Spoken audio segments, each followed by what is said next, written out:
Durma, Havana Pumochen, oh Namraki, way, oh Nachkara, oh Yere, I Venevetino Yikawa Chavia, oh Namajinde Osea Chavia, Mokinin Demonation by Durma, Havana Pumochen, and teacher, it's the government man.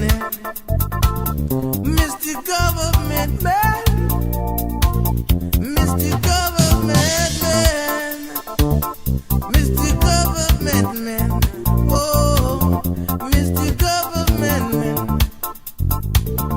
Mr. Government Man, Mr. Government Man, yeah. Give us your land right now, give us your wealth. Oh, give us your land. Hey, listen. When your subjugation came and humiliation knocked on the door, did we rise with blood, sweat, and tears to set ourselves free?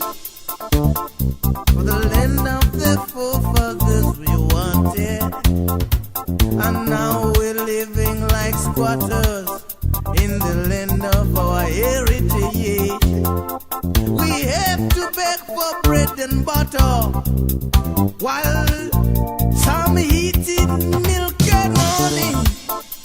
Oh, for how long still shall we wait, Mr. Government Man, Mr. Government Man, oh, Mr. Government Man, oh, Mr. Government, give us your wealth, give us your land right now. Give us your land, give us your land, whoa.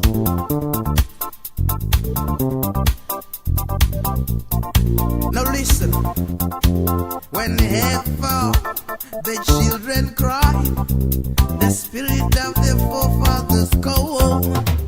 Yes, they would infuse a revolution to shed more blood to get what is right. But you've been sitting there, playing with the hopes of the people there. Now I hear in the wind there is a voice of a nation, one saying, hey, Ndipe Bumorangu iwe Sumza Gano Rangu Chizukuru Ndipe Gano Rangu iwe Aiwa Dino Baya Matnam Tunawo Ubaye Nejim Gasungata. Greetings, and more greetings to you, good people. My name is DJ Oli, and welcome to 2.5 Creative Studios. Yes, paraipa parupisa ende manje mawani zvekutodaro. Patiri kuswera tichinetsana, tichitukana, tichirwisana online. ZANU-PF is making their own moves. Vari kutoenda kumberi, zvinhu zvavo zviri kutofamba. Mawani 2030 agenda ichiripo paplate. Vari kuramba vachidedzera. Munhu Mutapa ari kuchimhanya. Hanze zvine zvikwani constitution. Saka ndauya panapo ndikuratidzei muzvinzwire mega the new constitution that has been approved. Iwe usiri kuzviziva, uri busy kutuka DJ Oli panapa. But the new constitution is been approved, and zvinhu zviri kutopfuurira kuenda kumberi. Pakashata. Prime Minister vachange vava Mnangagwa anenge asisiri president anymore. Enoda kuti munzwe mabasa ake kuti achange achiitei, what is going to be his roles. Baba amenda kuti chinhu ichi chiri kuenda kupi, zvakamira sei. Mawani kune vachazoda kuona the full clip, you can go pa Zim News Beat pamukoma Robert munoona the full clip. I'm just playing a snippet here. Tobva tataura nezvazvo 2 minutes 45 seconds and then I'm out of here. because nasi Saturday weekend special timboona kuti zvinenge zvakamira zvakamira 1-1.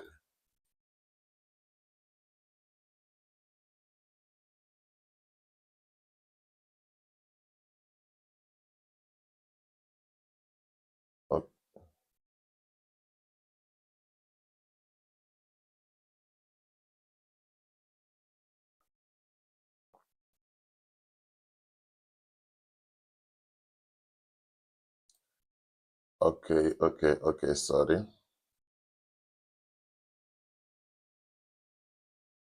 Sorry,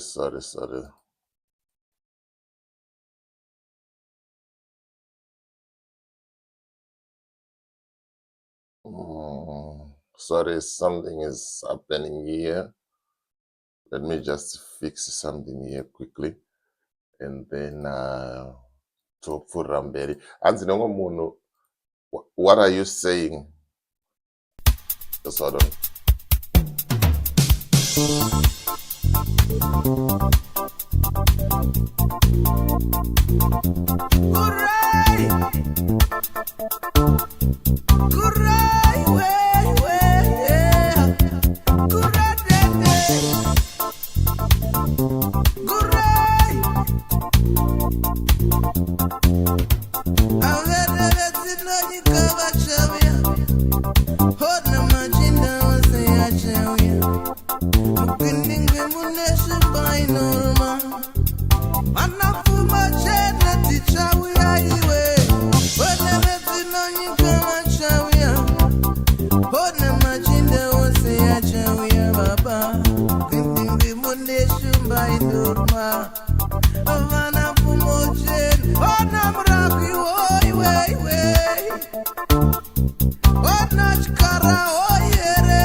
Right, my apologies.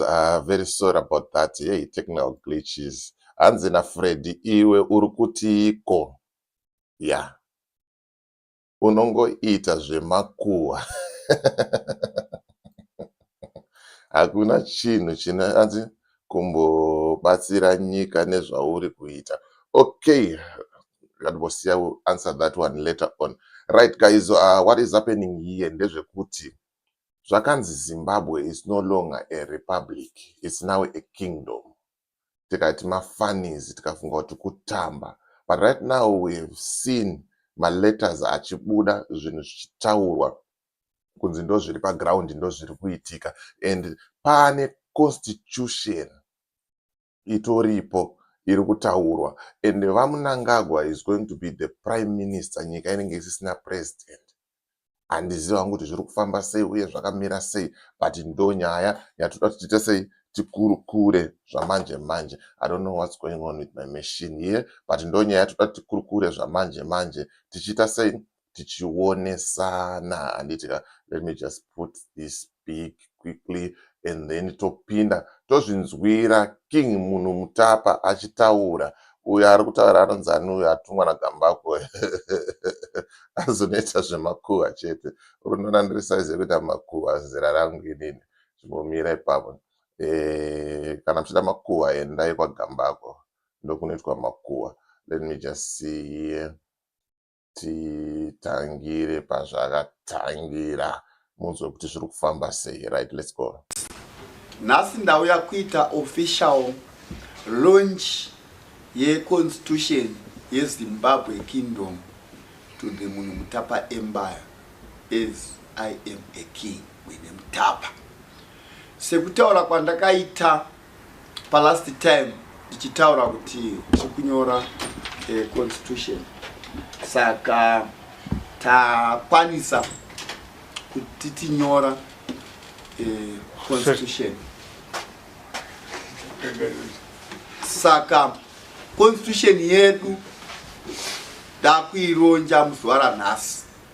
We understand kuti ma journalist ndakaona patakaseva mamwe patakasevha madepartment emagovernment officials ese. Saka dzimwe nguva vaitoro kumajournalists ndichiona umwe achisa pafacebook, asi zuva ranhasi ndo randiri kuita official launch kuti constitution yeZimbabwe Kingdom Police yeZimbabwe Kingdom up to the munhu Mutapa Empire ndaironja nhasi. Date richiti 17 July official yapamutemo sekutaura kwandakaita. Ndakaregister kuUnited Nations. Saka vanhu vose nepandakataura kuti taregister kuti Zimbabwe Kingdom, ndofunga makapaona kana mamuchita follow up. Saka ini ndinodhiriva zvandinotaura, uye ndinoziva kuti vanhu vakawanda vamwe vanga vaine marivazation ava vanga vainawo, asi zvapera nekuti Zimbabwe is no longer a republic until the second Jesus is coming forever and ever. So ndakuita hand over constitution kuti muchiverengerwa na commissioner weMidlands anonzi commissioner Maregedzi weMidlands, ndina commissioner weHarare apindawo manje, ndinoda kugamushirai commissioner Muchena Gumbo, ndina commissioner weMasvingo. Ndasida kutaura zita rake, ndichazotaura hangu, asi tinawo vakatukuta vari pano. Saka ndiri kuti inini Sakimwe neMutapa ndiri kufara neconstitution yandiri kuronja muzuva ranhasi. Muzuva ranhasi nguva dzekuma11 ndichitaura kuti ndo official constitution yauraya republic forever. Ndichazotaura zvangu mashure manzwa muconstitution yaverengwa, ichaverengwa yose nevanhu vose vakasaina vachaverengwa. Takasainisa mapandiko ose ikakomishinwa na komishina. Saka chinhu kana chakomishino chobva chasainwa, then pane clause yatakanyora kuti kunyangwe ikangosainwa nemaofficial kana any organization dzemuZimbabwe, it became a law. From today until upwards, we are now under Zimbabwe Kingdom officially. Ndinotenda kutambidzai kuti muchiverengera vanhu, ndatenda. Iyo constitution yenyika yemunhu Mutapa. Zimbabwe is no longer a republic. It's now a what? A kingdom.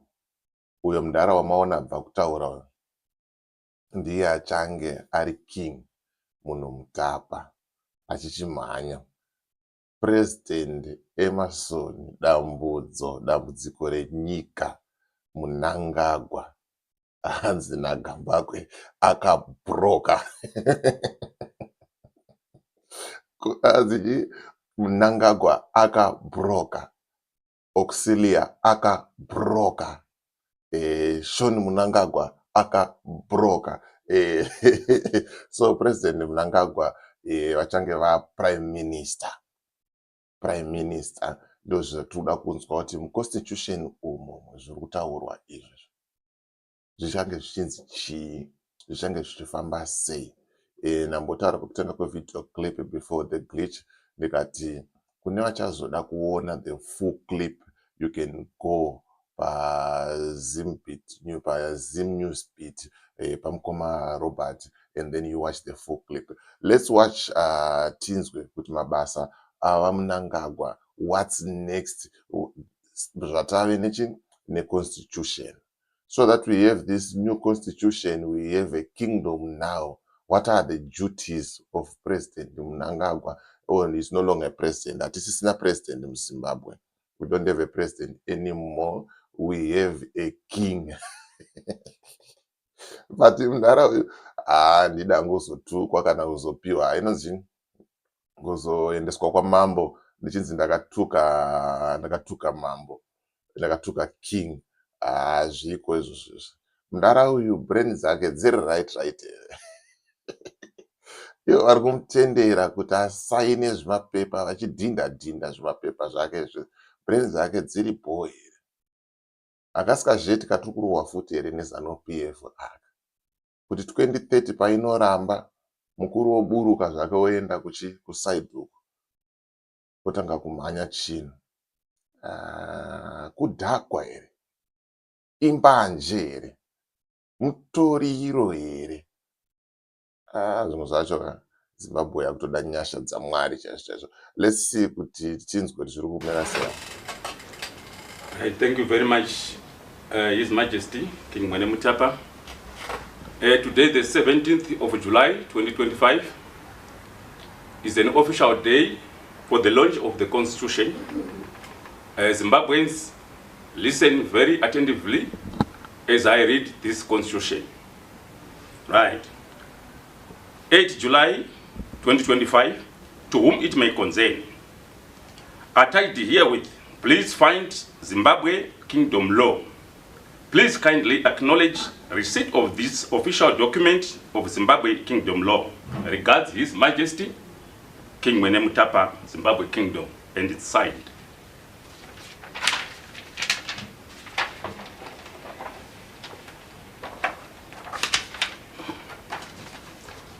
Right, I'm reading the Constitution itself right now.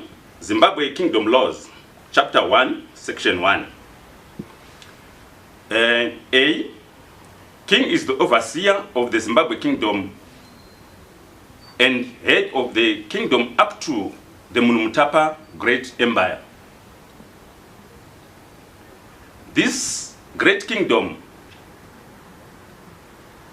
there is a prime minister who presides under King Munumutapa. 2. He will be with one deputy prime minister. The prime minister will be reporting to the king according to their hierarchy. There is a pyramid there showing their way of reporting. There is deputy prime minister, and the king on top. Takazvitaura muvidhio rapfuura izvo kuti kuchange Mnangagwa achanga prime minister and then deputy prime minister wachiwenga. Ndo zviri kutaurwa apa kuti vese vachange vachiripota kuna king. Right, duties of the prime minister. A. He will be administering day-to-day governance of Zimbabwe Kingdom. B. Reporting to His Majesty King on daily basis. C. Whenever activity to be carried out in the kingdom, in brackets country, the prime minister must report to His Majesty King before any action and all protocol observed. D. The prime minister must take action or orders from the king on daily basis and all cabinet ministers. Corruption. All corrupt activities must be dealt accordingly without fear or favor from the prime minister to the general citizens. Right? Zimbabwe Kingdom provinces. Here the king has announced 11 provinces in this great kingdom. There is Masingo, Midlands, Matabeleland South, Matabeleland North, Bulawayo, Harare, Mashonaland East, Mashonaland Central, Mashonaland West, Manicaland, and finally, Midlands Sub-Province. Duties of the commissioners for His Majesty King Monomotapa. All commissioners report to His Majesty King Monomotapa directly. B, they work hand in hand with the chiefs according to provinces as represented. C, whenever chiefs are installed or dethroned by the King's commissioners, commissioners have to make a verified research and make a tangible family outcome to His Majesty King Monomotapa. Right, we go to ministries. Ministries of Home Affairs. 1, Zimbabwe Kingdom Police. Zimbabwe Kingdom Police maintain peace, law, and order, and security enforcement. 2, Commissioner General of Zimbabwe Kingdom Police reports directly to His Majesty King Monomotapa. Minister of Home Affairs must also report to His Majesty King Monomotapa directly. Registrar General to report direct to the Majesty King Monomotapa. Right, kune vachazoda kuona the full clip, I think you can go monozvionera ipapo handitika. Let's jump tinzwe kuti mudhara anozoti chii pekupedzisira apo rinigirigini yatasai constitution yapedza kuverengwa. Tinouya nazvo panapa kuti muzvione, muzvizive kuti ndo zviri kutoitika behind the scenes. Isusu tichiswera tichingotaura chete day in day out. Hanzi naBeverly Barara nonsense. Kana nendo ndatovhunduka ndikashamisika kuti kudhakwa here, imbanje here, mutoriro here. Pakaiva pari kupisa ndikatinzwa. Yes. But apparently he sets up a Tangatina Mtirimu Republic, Tangatina president, Nituma vice president, which last time you said could automatically President Idi Mnangagwa, Vatova prime minister. Then I was looking at the hierarchy in constitution in our one prime minister. How are you going to ensure a smooth transition? The president automatically becomes the prime minister. Then my deputies are and schools we see out which criteria are you going to choose Sarafuti Ari deputy prime minister? Okay. Because the structure Tangatinayo, I believe kuti yaida kuedza kubatanidza vanhu vese Mashona Mandebele in the sense kuti tina one president, one vice president ari kubva kuMashona, one vice president ari kubva nekumandebele. How are you going to ensure a smooth transition isina noise kuti nei mazochuza uyu Mushona kana kuti uyu Mundebele? Okay, ipapo regarding papindre ndichiti inini as a king, this is the Zimbabwe Kingdom officially. Zimbabwe Kingdom officially ndakata makosti enyika, ndakata makosti enyika ende uye pa deputy prime minister panopindwa so vanga varipo vanombopinda vakadaro vari vatatu, asi because vane promotion ye 2 years, which means 2030 tinenge takuita official kuti ava vese vanga vari pavo vakunda here kupinda, ndo patinenge takusarudza one wavo based on qualification, based on kuti vari kukunda here kupinda kana even the His Excellent vanenge vaku 2030 tinenge ndakuannounce based on 2 years promotion. Saka vose vari pa promotion for now, vari kumboshanda vakadaro vari vatatu, asi kutasvika muna 2030 panenge pana deputy prime minister na prime minister. Pane promotion from today, vatwa pa promotion yekuti tinenge takutarisa ma-accounts emabhuku avo. We want to audit kuti tizive zvinhu zvese zvavaisainira, nyika dzavaifamba zviri worthable here vanhu vaenda navo vangani, mari yenyika yabuda imari zvakabvumira sei. Saka they became to the audit kune vese kubva kuma ministers manhingikiri ministers nema prime ministers nema vice avo.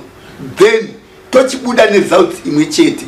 Mukingdom waitisingade kuti tiwanze deputy prime minister, tiri kuwanza basa kune the same thing. Nokuti the same thing chiri kuitwa na prime minister is the same thing futi chiri kuitwa na deputy prime minister. Saka toita futi deputy prime minister ari matatu, it doesn't make sense. Right. I don't know if I don't know if you have listened carefully. Kuti hanzi tichava promotion ye 2 years. Then 2030 tozosarudza. Muri kuona kungwara kwezanu PF manje paida kutirovera vanhu. Haisi kumira, iri kutsvaga nzira dzese left, right and center kuti vangosvika chete 2030 vamunangagwa varipo. Even right now, if he becomes the prime minister, uyu mundara uyu munhu mutapa is just a placeholder, hapana kana chaanenge achiita. Zvinhu zvinenge zvichingomhanywa nemukuru zvichingoenda zvakadaro kusvikira 2030. Mawani ngati ndiuye ndikuonesei kuti ndo zviri paground, ndo zviri kuitika. Ndichabata mudara wangu muhoveti tokurukura tichimboonesana kuti zvakamira sei. Anogara achitaura kuti 2028 ZANU-PF haisi kuda ma-elections. Haisi kuda ma-elections. Ende manzwa kazano kabuda aka kari kutaura kuti 2030 tichange tichizoona kuti zviri kufamba sei uyezve zvakamira sei. Ameno kuti munoti chionazvo zviri kuitwa nevanhu ava. Munoti chiinazvo zviri kuitwa nevanhu ava.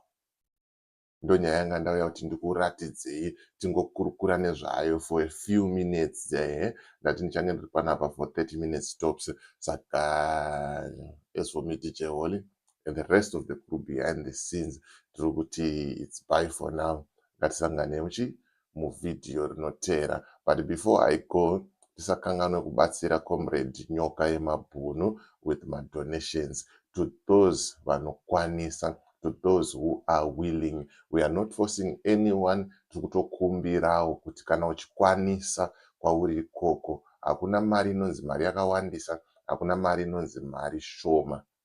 Use my details ayo a trust account. Mari inonosvopinda muaccount yema-lawyers, and then you send the proof of payment kuna General Stole kana kuti kuna Mukoma Godwin for auditing anditika kuitira kuti panozoya bank statement yekupera kwemwedzi zvinofanirwa kuoneka kunzi mari dzakapinda neidzi dzirimo muaccount ndeidzi anditika. So feel free kubvunza any question yaunenge uchida panhamba dzangu. I think munhu wese ane nhamba dzangu right now. Panhamba dzangu dzandogara ndakabudisa pascreen apa. Let me just do this and then you can see. Tokurukura. Feel free. Musanetseke anytime ndinodaira. Ndikasadaira maybe I'll be recording. But after recording, ndinodaira nditika. So that's my number on the screen. Dibate ipapo. Toita mdiginyira wacho. As for me, DJ Holly and the rest of the crew behind the scenes, to this bye for now. That's an video rinotera.